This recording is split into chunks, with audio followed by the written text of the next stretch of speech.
wallahi notin nan gaba daya in kwantuwa fa yake yi sai a kawo ba za a kawo gidan mashin ba sai noti ya yi tauri za a ɗauko a kawo mai ta wahala wani kwale-kwale ga shi bakin ya ɗi buguwa. ga da wani ya yi gaggan da Allah taimaka buge min bakin. Samu wani garbe ka buge min bakin bugu ya yi. amma da yawa wajen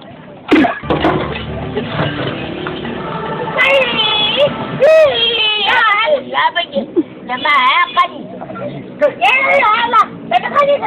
Ya kai, me ne faru? wallahi ai bai gini ba bai gini ba Ya kai da jolo. wata ji kuwa wata waye yana kwashewa ne shi bai da kwashe da bai ba sai ta buge mishi bakin Kawai da mana hankali ne. Ga abin da zan da kasan Najeriya ya ce ka buge masa.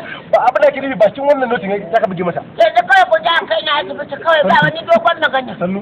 Wallahi da lafiya ba sha guduman na abin Kullum da ya kula bu. Ya wuri. Ya. wallahi ba zan sha guduman na abin da ba kuma ya kai na asibiti. Mara kunya kawai. Kake da kula a cikin arziki da ba makaranta. ya wuri Ya wuri. Kawai daga tashi ka buge bakin maji kawai ka buge bakin na. An ce ka buge bakin notin. ya wuri Yanzu ka buge bakin maji dai ka kwamda min. Sai ka kwamda min a baki na. ya wuri da Allah ya wuri Ya wuri. ya wuri Ya wuri. ya wuri Ya wuri. ya wuri